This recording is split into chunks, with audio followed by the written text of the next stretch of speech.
Hey Pebs.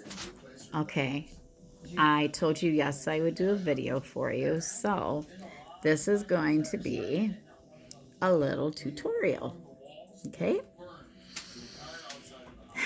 first, you want to make sure that your yard baby is clean.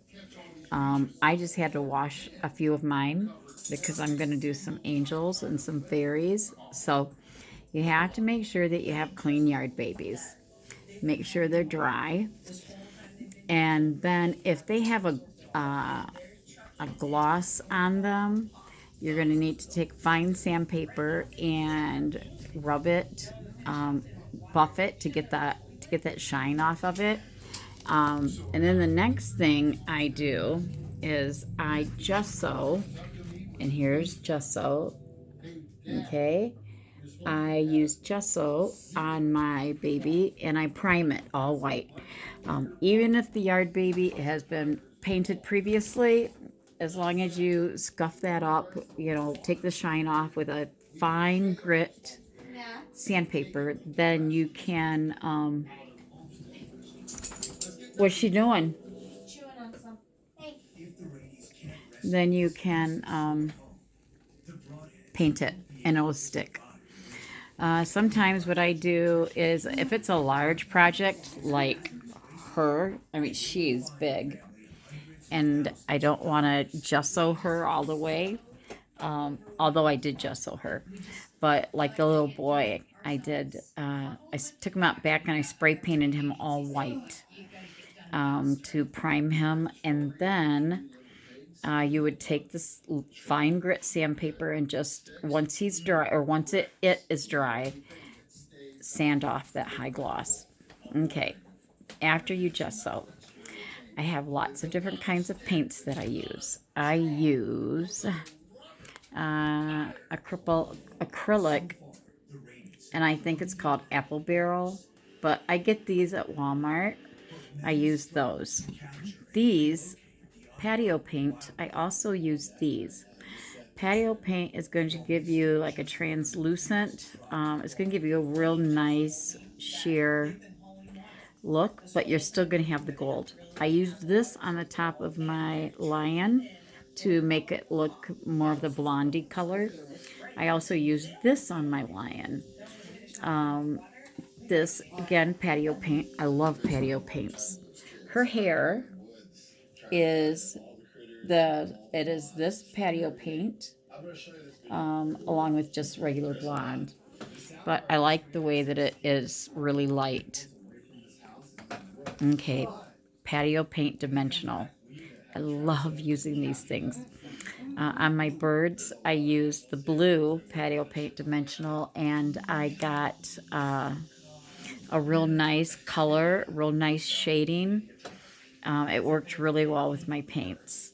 Okay, another thing that you can use, I use this. It is fabric paint, and it's tulip glitter, Walmart, and you can, well, like on the little girl, let me show you here if it'll show. I did her dots with this. Okay, I also did her fingernails with this. And then I did her, I don't know if you can see it, her little black patent leathers, just the top with this.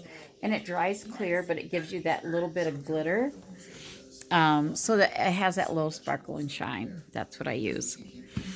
And then after she's all done painted, well, let's go to paintbrushes before I do that.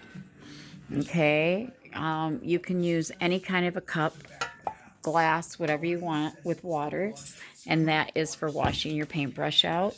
And then I use an old wash rag, and I had one here.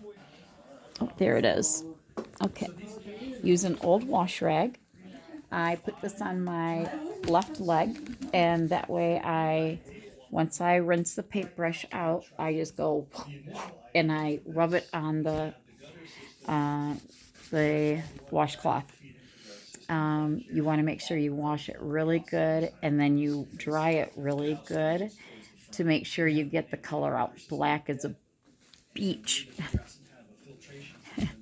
to get out. Okay. Oh, another thing I use when I'm painting.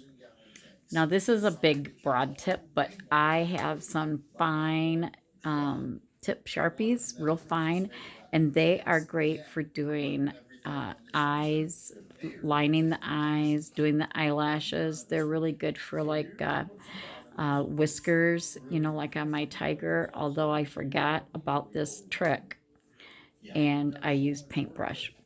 You can also use it, you know, on very fine stuff. You can use colored markers like to make the fingernails, you know. I forgot that trick. Okay, next. Paintbrushes. I have a plethora of paintbrushes. I have quite a bit here.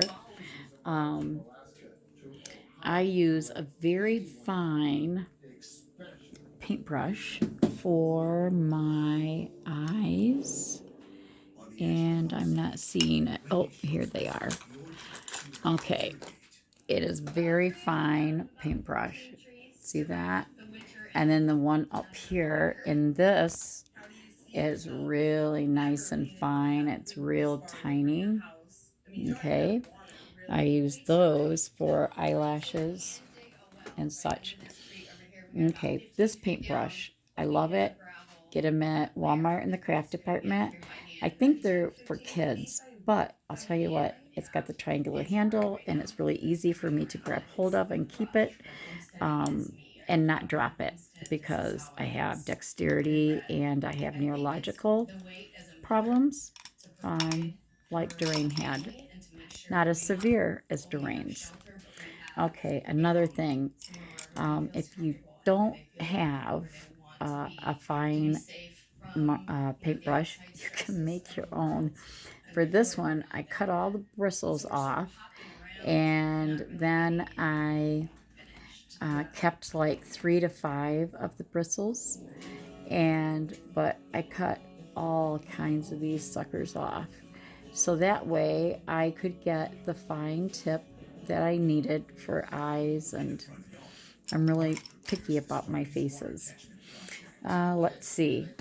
Then once you finish painting, I layer 2 layers of paint to get the more detailed stuff and to make it look more real. I layer on different colors of paint. So like if I was going to do a bluebird, I would use different colors of blues and grays to get my bluebird, you know, to the color that I want it. That makes it more realistic when you layer different colors. Sealing it. Once you're all done, let it dry, and then you seal it. I love this sealer. It's very, very high shine. It makes my stuff look like glass, and it's awesome. But make sure you get the clear. Even though it says Glitter Blast on it, get clear. It has no glitter in it. The silver glitter, it